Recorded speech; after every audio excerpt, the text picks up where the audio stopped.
And when you give money to the masjid, they will know who you are. When you give money in charity, they'll know who you are. And if you're so stupid as to send any money at all to Palestine, they're going to send you to Guantanamo. So what we have in store for us tomorrow is the equivalent of a financial Guantanamo. It's not just anymore riba being used to rip you off. It is more than that. That the new monetary system is meant to not only rip you off, but also to enslave you, to rob you of your freedom. This is Dajjal's most dangerous weapon. And he's already used the weapon. What do we do? How do we respond? Tomorrow we're going down to Cedras. We say it is not possible to respond with a macro response. No. We don't have the power for that. We say only a micro response is possible. And that micro response is a remotely located Muslim village in which we will bring back the Sunnah money, gold and silver, and if you do not allow us to use gold and silver, then we will use commodities of food consumption in abundant supply in the market. So what's the criteria that separates them from all the other states? Okay. Check one. The comment was made, this is the question, the comment was made in the previous session that the holy state of Israel, created by Nabi Dawood alayhi salam and Nabi Sulaiman alayhi salam, was the greatest state that mankind would ever experience. How did you come to that conclusion? Where is the evidence? And what is the measuring rod which was used? The answer is in the Quran, that it was Nabi Sulaiman alayhi salam who made a dua to Allah to grant that this state of Israel, the holy state of Israel, would be the grandest and greatest state in the world in all of history. And Allah subhanahu wa ta'ala answered that dua. Nabi Muhammad alayhi salatu wasalam said that one night he had a wrestling match with Shaitan, with Iblis. And he defeated him. And he overpowered him. And he said, I was going to tie him up to the pillars of the masjid. And when the people came to the masjid for Fajr, they would see Shaitan tied up against the pillar of the masjid. But then I remembered the dua of Sulaiman alayhi salam, and I had to release him. This is the only answer we can give to you from the Quran and from the Hadith. What is clear about the holy state of Israel, established by Nabi Dawood alayhi salam and Nabi Sulaiman alayhi salam, is that it recognized Allah's sovereignty. It enforced Allah's law. And power in that state, power was used against the oppressor and to protect and to liberate the oppressed. Power was used to advance truth and to oppose falsehood, as in the case of the Queen of Saba. Next question? Yes, come forward quickly.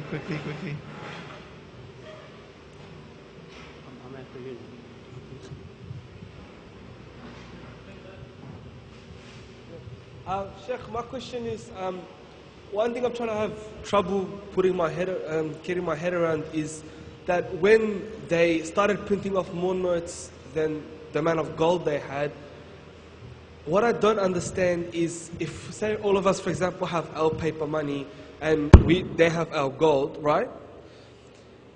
So is it that we think that because our gold's safe, we just keep trading with paper? I just still have trouble understanding, yani, why is it, how is it at a loss? Yani, do you get me? How do I explain?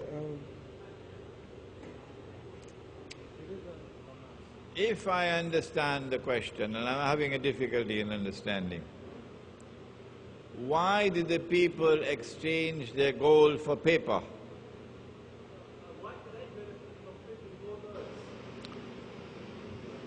Why did they benefit from minting gold coins?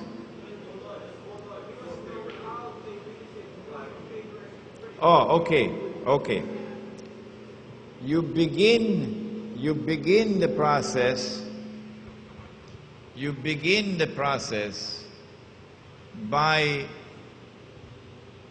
printing only that amount of paper which can be redeemed for the gold that you have. The goldsmith began the scam. He said, keep your gold with me, I'll keep it, and I'll give you a receipt. And so when he got 100 ounces of gold, he issued 100 receipts.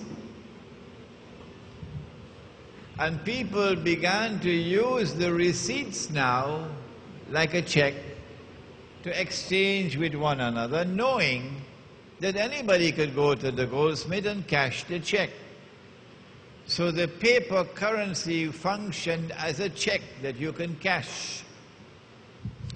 The only problem was that the goldsmith, instead of issuing 100 checks for 100 ounces of gold, began to create wealth out of nothing.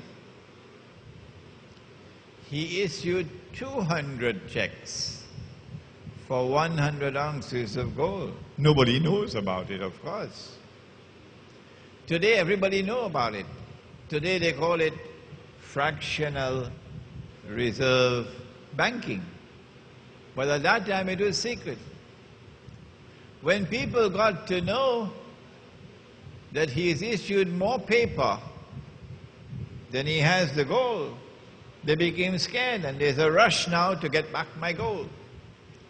And as they rush on the goldsmith to get back the gold, he doesn't have enough gold. So some people are left with only worthless paper in their hands. That's the scam. Next one, Faiz.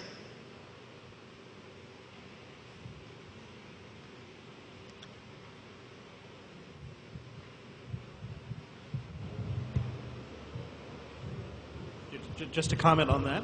Please. This is not only question and answer, there's also comments. There's a comment on that, just to wrap our heads, because I've encountered this issue before. I'm the goldsmith, and I partner you in on this. I print more receipts than there are gold. I get you to go buy land for me. I get you to go buy someone else's land for me. I get you to go buy some oranges for me.